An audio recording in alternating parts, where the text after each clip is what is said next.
You try this way. I asked, yeah. No, you turn away. You try this way. I asked, yeah. No, you turn away. You try this way. I asked, yeah. No, you turn away. You try this way. I asked, yeah. No, you turn away.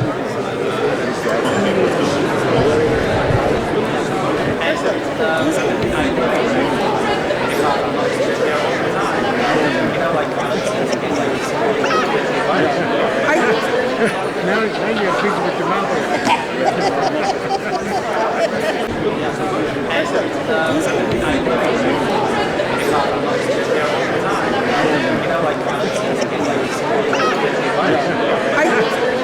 Now you're speaking with your mouth. It's easier to just cooperate.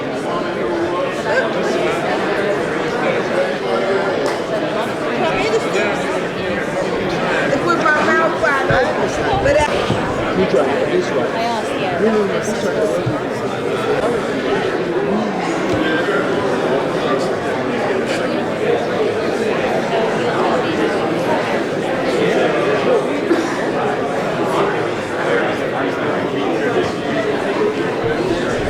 Good morning once again. Excellencies, eminent and religious leaders, ladies and gentlemen, I would like to warmly welcome you to the intercultural and interreligious dialogue that we'll be sharing today. It is a pleasure to be here. It's an honor and a privilege to be spending time with you today. And we certainly have a great and distinguished group of individuals who will be speaking throughout the remainder of the morning. And I'd like to welcome you to this conversation. Today we've come together in recognition of the vital role that dialogue plays in improving awareness and understanding of the common values shared by all of mankind. In support of the dialogue among civilizations, in November of 2022, the Muslim World League, under the leadership of His Excellency Mohammed Al-Isa, Secretary General, launched the Forum for Building Bridges between East and West. The aim of this initiative is to foster mutual understanding and peaceful coexistence among the world's diverse cultures and nations. And it seeks to contribute to this goal by mobilizing religious, social, economic, and political leaders throughout the world with the main purpose to strengthen public dialogue, the call for bridging cultural and religious gaps in societies. So today we commend His Excellency Mohammed Al-Isa for his vision and his initiatives on these very fronts. We also wish to recognize the cooperation of the United Nations Multicultural Study of Faiths, of the UN Staff Recreation Council, together in this vision with the support of the United Nations Alliance of Civilization. I would now like to give the floor to His Excellency Mohammed Al-Isa, Secretary General of the Muslim World League. Excellency, you have the floor.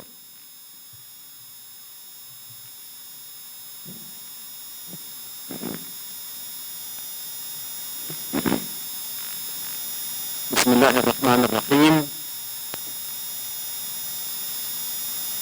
معالي رئيس الجمعية العمومية بالأمم المتحدة السيد سابا فروسي، سعادة نائبة الأمين العام للأمم المتحدة السيدة أمينة محمد، معالي المبعوث السامي لتحالف الحضارات السيد ميغيل موراتي، سعادة المستشار الخاص لتعدد الثقافات والأديان بالأمم المتحدة السيد آرثر ويلسون، أصحاب السماحة والفضيلة والنيافة والغبطة، أصحاب المعالي والسعادة، أعضاء السلك الدبلوماسي بالأمم المتحدة، السيدات والسادة، الحضور الكريم، السلام عليكم ورحمة الله وبركاته.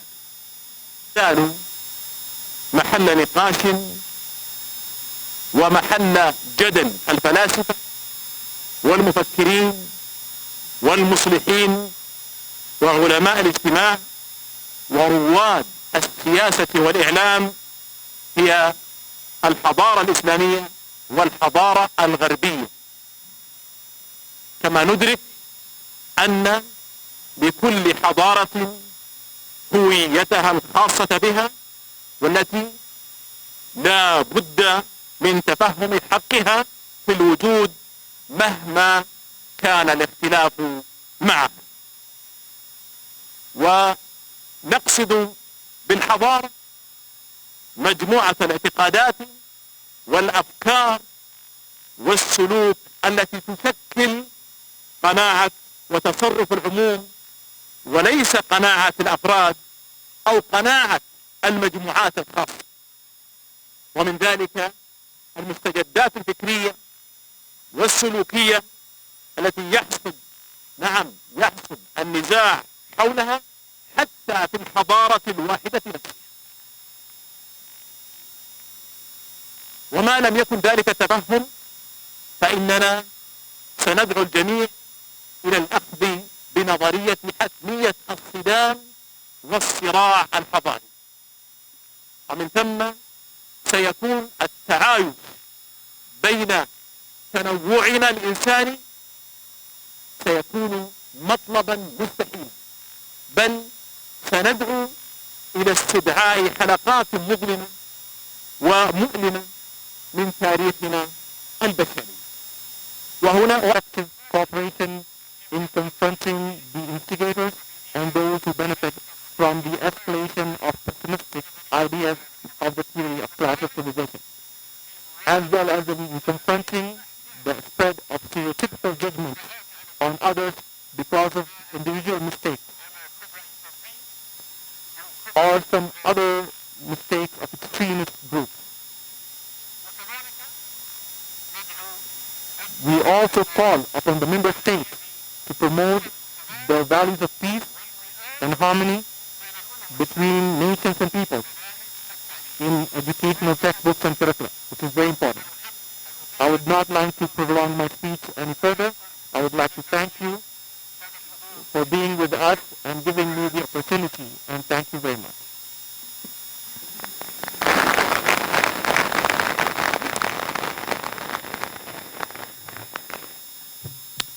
Your Excellency, thank you. I'd like to thank the Secretary General of the Muslim World League, His Excellency Muhammad Alisa, for his statement. Thank you very much. I now give the floor to the President of the United Nations General Assembly, His Excellency Mr. Togther. Thank you very much. Mr. Secretary General, Madam Deputy Secretary General, Mr. High Representative, Excellencies, ladies and gentlemen, أود أن أتقدم بخالص الشكر والتقدير لرابطة العالمين.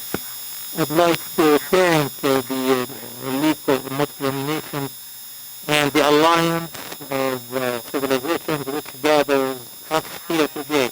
And please allow me to start my speech by commending the Muslim League for the valuable work they have been doing in the field of humanitarian work, helping, providing aid for individuals who suffered from natural catastrophes. It's launched with the Faith of Our Planet Coalition, uniting grassroots religious communities to fight climate change. In the time of protracted conflicts and interlocking crises, faith-based organizations play a critical role in shepherding their fellows. They have an enormous potential and equally huge responsibilities. Faith brings us together within our own communities and across them. However, teachings merged with impatience and inclusivity can also lead many people astray, turning them to intolerance and extremism. At any rate, religious organizations have a major capacity to affect human behavior. At a time when the patterns of our social interaction, consumption and pollution need to fundamentally change. Over 2 billion people live in conflict zones, 1/4 of humanity. With lives disrupted, jobs unavailable, and schools not functioning, anger is boiling up. Anger, which can easily be turned against people who are not and should not be the enemy. On the other hand, we witness increasing tendencies across the world to move hateful discussions online. This is particularly prevalent on social media platforms, and this extremism can lead to deadly real-life consequences. Unfortunately, women and girls are often especially targeted in the online space. So what can we as international community do to address the root causes of intolerance? What can we do to prevent actions that dehumanize the other, somebody who follows a different faith or no faith? How can we better empower young people to speak up and stand firm against hatred and bigotry? Let me share with you some of the related actions taken by the General Assembly. The Member States are currently discussing the establishment of a global digital compact, which will offer an opportunity to curb online hate. In recent months, the Assembly has come together on numerous occasions to reaffirm its commitment to tolerance. Member States debated how to eliminate racial discrimination and Islamophobia.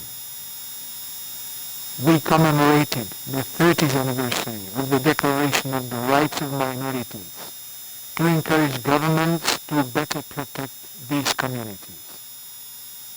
And the General Assembly discussed the linkages between hate speech and genocide.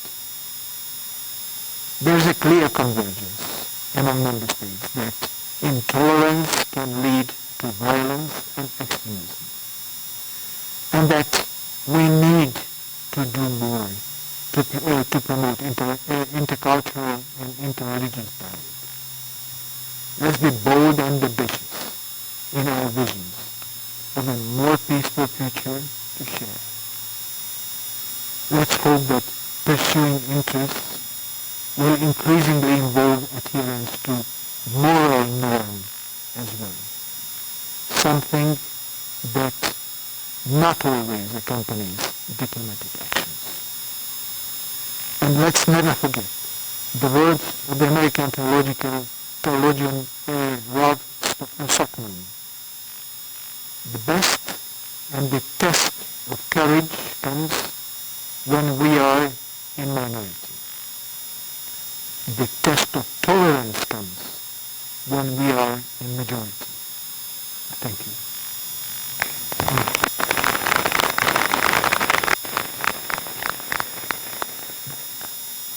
Thanks to the President of the United Nations General Assembly, His Excellency Mr. Casado Percy, for his statement. I now give the floor to the United Nations Deputy Secretary General, Her Excellency, Ms. Amina J. Mohammed. Thank you. Bismillah ar-Rahman ar-Rahim. Your Excellency, Sheikh Dr. Mohammed Abdul Qasim al-Isa, Secretary General of the Muslim World League, Your Excellency Mr. Shaba Percy, the President of our General Assembly, and Your Excellency, my friend and my colleague, the Under-Secretary General Miguel Martinez, our High Representative for the UN Alliance of Civilizations. Excellencies, brothers and sisters, ladies and gentlemen, Assalamu alaikum wa rahmatullahi wa barakatuh. On behalf of the Secretary General, let me start by thanking the Secretary General of the Muslim World League, His Excellency Sheikh Abdul Karim Issa, for organizing this meeting, but also for your leadership and the work that you do for humanity. Intercultural and interreligious dialogue can play a key role in building bridges between East and West, as we have heard from the two first speakers. In my view, intercultural and interreligious dialogue forms the very foundation of such bridges. When dialogue is conducted in a genuine, open-hearted manner, grounded in mutual respect, we build strong foundations, the type of foundations that can withstand the storms of our time. When we do not have such dialogue, our bridges are weak, if they are there at all. I'm therefore pleased that the Under-Secretary General, Miguel Martinez, will be addressing this forum on this topic as well. Excellencies, brothers and sisters, as we meet today for this important discussion our world is facing a number of complex and interlocking crises, from conflicts to climate chaos, to crises in food, energy and finance, to a rising tide of inequalities in finance, trade and technology that threaten to shred the social contract. From underwhelming progress on the SDGs to rising mistrust and intolerance. These crises are providing fertile ground for an alarming rise in hate speech and xenophobia, in discrimination against individuals and communities based on their religion, their beliefs, race, ethnicity, language or gender, and in concomitant acts of violence, intimidation and coercion. These heinous acts gained speed during the pandemic, fueled by grievance, by fear, by frustration and mistrust. Prolific digital platforms amplified voices and extended the global reach of hate mongers and their toxic ideologies. These vile acts are violations of human rights and affront to the values we hold dear at the United Nations. If not adequately addressed, they can lead to social fragmentation, violence and perhaps even conflict. Ladies and gentlemen, amid this gloomy picture of the world, it is dialogue that stands out as a beacon of hope. It is dialogue that offers a way forward. Dialogue based on diversity, inclusivity, listening to others and respecting our differences. A dialogue where everyone is welcome and empowered to contribute, including women and girls. Such dialogue that requires a transformed approach to education, one that nurtures a culture of peace and empowers students to thrive in our modern and demanding world. A dialogue that is grounded in the universal values of empathy, compassion, and humanity. A dialogue, a way of life, that is not threatened by diversity, but embraces it. Excellencies, this transformative dialogue that is so desperately needed is not possible without you. It requires a whole-of-society approach that brings everyone to the table and are welcomed in a safe manner. It requires, in other words, what we see here today in this room. Today I see a room that is filled with religious leaders and faith actors, all dedicated to dialogue and building tolerance and understanding among the peoples of the world. Our major religions espouse tolerance and peaceful coexistence in the spirit of a shared humanity.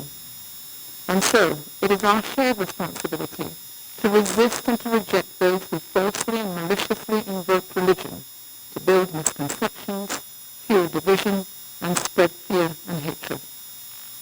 Your moral voices are needed to mobilize your communities and steer them towards mutual respect and compassion. I, as a proud Muslim woman, know that the Almighty is the judge and not us mere mortals. This agenda, this work, this ethos has never been more important. And your example of inclusive, intercultural and interreligious dialogue that leaves no one behind has never been more vital to our shared future. The United Nations is proud to walk this path of tolerance and respect with you, and we look forward to building on our important work together. I wish you all the very best for a highly successful forum today. Thank you.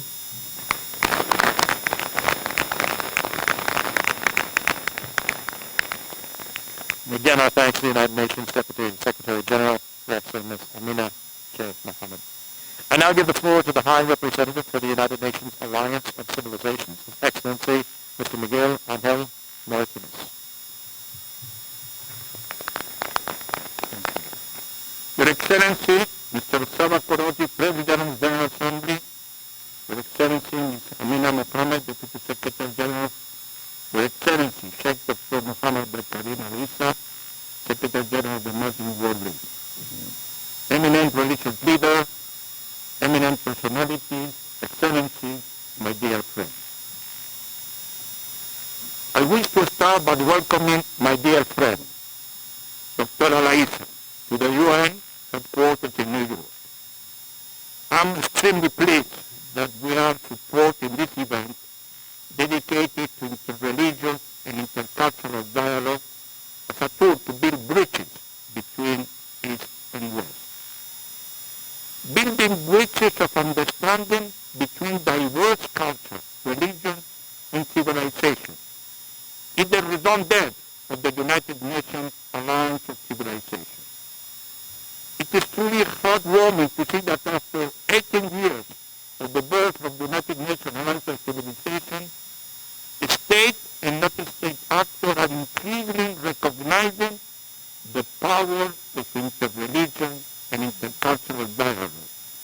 viable tool for creating a cohesive, homogeneous, peaceful, and inclusive society. Yes, a society that is rich in diversity. A society that is strong in its inclusivity and respect for each and every individual regardless of their religion, faith, color, ethnicity, or gender. A society that is just in protection of all its citizens, rights equally and without discrimination. These are the basis of building peaceful society. This society will rightly be characterized as an ideal society. Sadly, my dear friend, this is not the real world. Around the world, the surge of hate speech, as you have mentioned, all of you, xenophobia, and religious intolerance have created mistrust between people and alienated entire communities.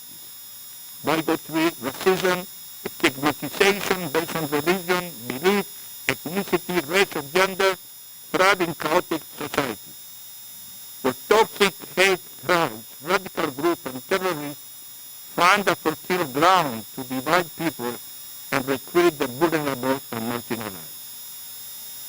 During the pandemic and today, there has been an unprecedented increase in online activity and proliferation of digital platforms, which was a multiplier factor, enabled hate mongers and broadening their outreach and their influence across the digital platform. Neo-Nazi and white supremacist movements are gaining both strength and traction. They have become the fastest growing security threat in many countries. We have seen how these far-right groups have evolved in Moses Christchurch, New Zealand in 2019. The target were children in school, worshippers in places of worship and shopping grocery stores. The perpetrators are harboring extremist ideology were exalted for their killing on digital platforms. This dramatic event in Christchurch convinced Secretary General to launch the UN Global Plan to safeguard religious sites that my entity was tasked to draft. This plan contemplates the proposal to call for an international conference to protect religious places. And my dear friend, I'm pleased to announce today that we are going to organize this conference in February 2024 with the support of the sponsor countries Saudi Arabia, Egypt, and Morocco, and with the assistance of the Peter of Thompson Foundation. I take this opportunity to salute my dear friend Rabbi Arthur Meyer, who is with us today in this meeting. Excellencies, distinguished guests, as Deputy Secretary General rightly mentioned in his remarks, the dialogue we now is for need all around the world. The courage of political change makes this dialogue imperative. There is a great deal of mistrust and fear among people and between nations. It is where dialogue builds trust. That's why the United Nations General Assembly in several resolutions have recognized intercultural and interreligious dialogue as an important tool for promoting mutual respect, understanding, and compassion. Distinguished guests, 30 years ago, in 1992, Samuel Huntington issued his theory of the class of civilization. The American scientists prophesied that the great divide between humanity and the predominant source of conflict would be cultural or religious. He wrongly identified Islamic civilization as the main political and cultural adversary of the West. 9 years later, his thesis found resonance after 9/11 terrorist attack. The scene of the total collapse of the Twin Towers here in New York changed the perception of the Huntingtonian prophecy, which was reevaluated by the West, believing that they had found the new enemy, Islam. The Alliance of Civilization was created in a way to refute this theory, because we are convinced that religion, culture, and civilization are not the only root causes of conflict. It must be said bluntly. There is no class of civilization. There is a class of ignorance. There is a class of interest, but there is no class of civilization.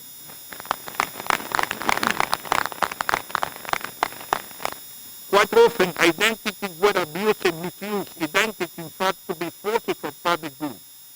Violent extremism and terrorism should not be associated with any religious faith. Religion is, was, and continues to be a major positive force in our lives. Religious leaders have an important role to play in changing the religious discourse, in mobilizing the community towards mutual respect and compassion. To defeat the class of ignorance, we need to invest more in dialogue, to listen to each other, including those who differ with us. Distinguished guests, let's continue to provide a safe space for a meaningful dialogue and to build bridges of understanding instead of war of division. One of the most important Italian writers, Henry De Luca, in one of his latest books dedicated to youth, says, and I quote, there are two possibilities for the future generation. Either to be the generation of bridge, that means to build, to unite, to put together society, or the generation of dam, where we isolate ourselves, or we protect, but then the forces of evil inundate everything when they are breaking. Here today we call for societies of bridges, to create spaces for respect and fraternity. Let us work together to make the voice of reason louder. Let us make a march of peace, not any kind of sound of guns. Let us work together. Let us respect each other. Thank you very much.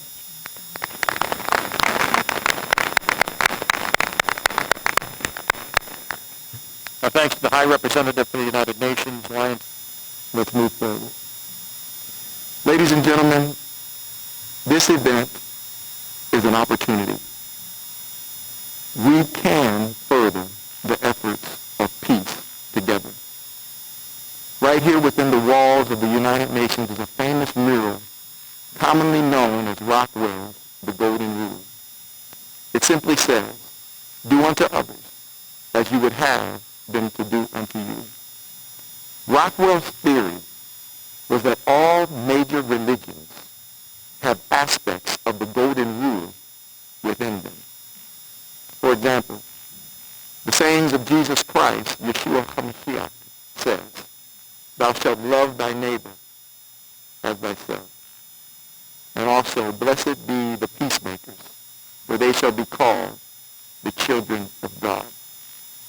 The Quran calls itself the way, the ways of peace.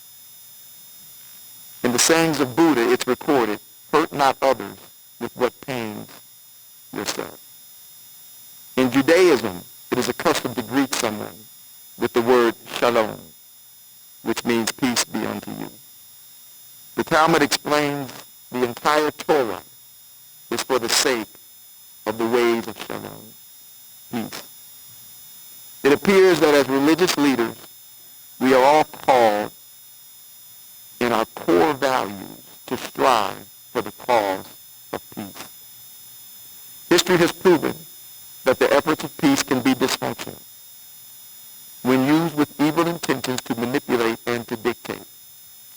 Historically, atrocities have been committed in the name of peace, but the Golden Rule goes deeper than words. It challenges us to action. The Golden Rule asks us to treat our fellow man like we would like to be treated. This added principle assures that the motive of peace is noble. Religious leaders, we are aware that we have differences in this Roman assembly. But we must confess that even within our own religious affiliations, there are differences. This event has given us an opportunity to lay aside our differences and to focus on the critical issues that we all must agree we have in common. Discrimination, intolerance, and violence. These are critical issues that we all agree must change. As the United Nations Multicultural Study of Faiths Special Advisor, also known, I'm going to say from now on, UNMSF, my career has been dedicated to study, education, and the understanding of the many challenges and possibilities of all faiths. In my early years working as a youth specialist in the criminal justice field, we discovered our rehabilitation efforts consistently resulted in a very low success rate. However, my theory was that the values required to successfully transfer and transform one's dysfunction required components of faith. So I created an international entity that incorporated faith in its structure. And by simply adding the values of faith, it resulted in a major increase in the program's success. You see, faith does not just reach the mind. Faith also reaches the heart. Faith leaders, religious leaders, we can help increase positive change in this world. Your Excellency, my challenge to this great body is to call upon the member states of the United Nations to promote the values of peace between the East and the West. I move that we add 3 efforts to our agenda. Number 1, to internationally incorporate various educational and training formats. We must go from talking to action. Number 2, to create a dialogue between the nations and peoples of the East and the West to build community through designated joint events and initiatives aimed at combating discrimination, peer pressure, and violence. And 3, to design curriculum that can be available in the educational systems and even in the home that can be imparted to the next generation because they are the leaders of tomorrow. The goal of UNMSF is to lead in this critical hour. Peace must have action. Peace must be intentional. And peace must be fostered by noble motives. What a great opportunity for religious leaders to join in this effort. Your Excellency, Dr. Muhammad Ali, sir, thank you, sir. This initiative is a great opportunity to truly build bridges between the East and the West. I believe this is possible. And I am looking forward to serving our generation. Thank you.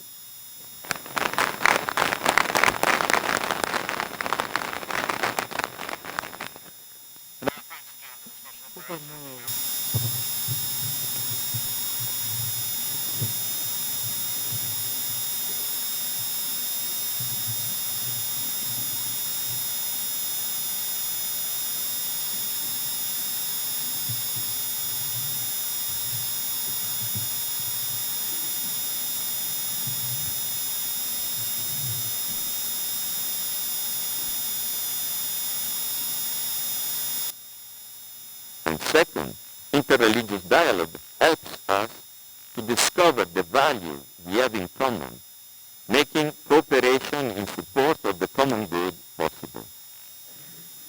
Pope Francis identifies the positive relation between people of different religions and genuine dialogue anchored in the virtue of mercy as a paradigm of social friendship. Point number 3. We need to strive for unity, not uniformity. Our ambition should be not to ensure that everybody looks the same, feels the same, says the same, but rather that with unity we respect other people to be themselves and we give them the space in which they can further their own aspirations, and together we strive to create a harmonious society. Point number 4. We should promote and be proud of our own particular identity as a means towards our universal aspirations. Ultimately, we should all be here for the sake of everyone on earth, and that is because Almighty God is the parent of all of humankind. Point number 5.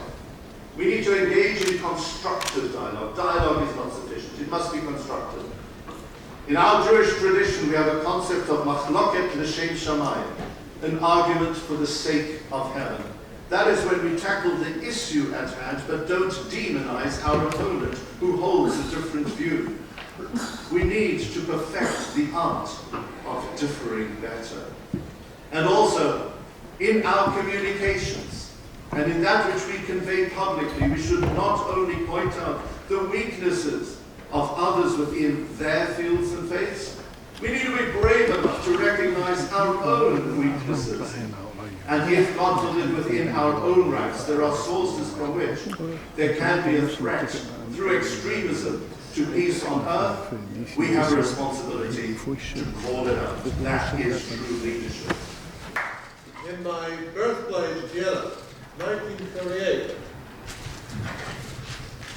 I was demonized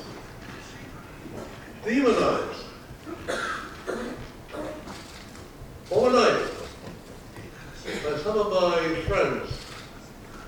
I used to play soccer with them, we used to play together, and what started as dehumanization continued with propaganda, continued with concentration camps, continued with the burning of synagogues, continued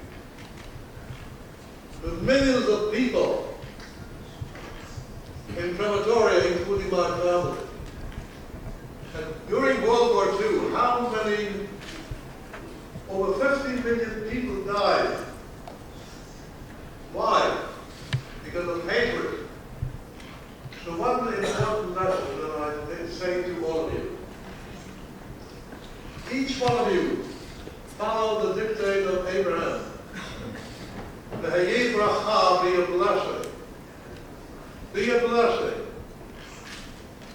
And, quoting Proverbs, Mishlei, life and death are in the power of the tongue.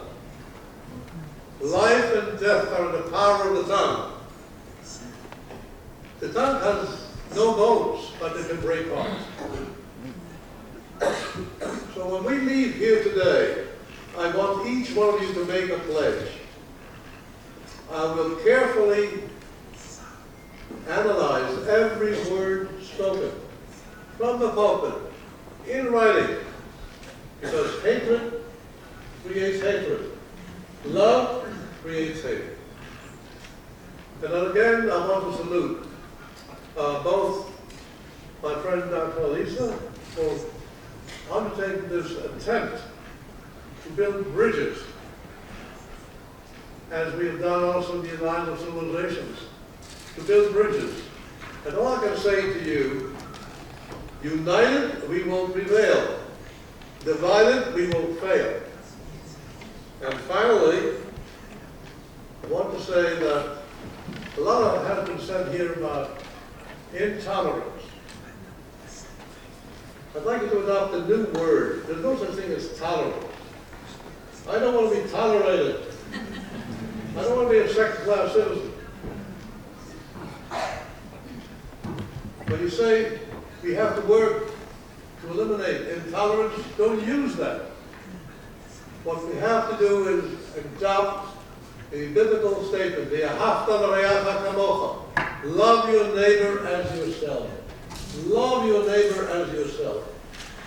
So please forget about tolerance. No more tolerance to be used.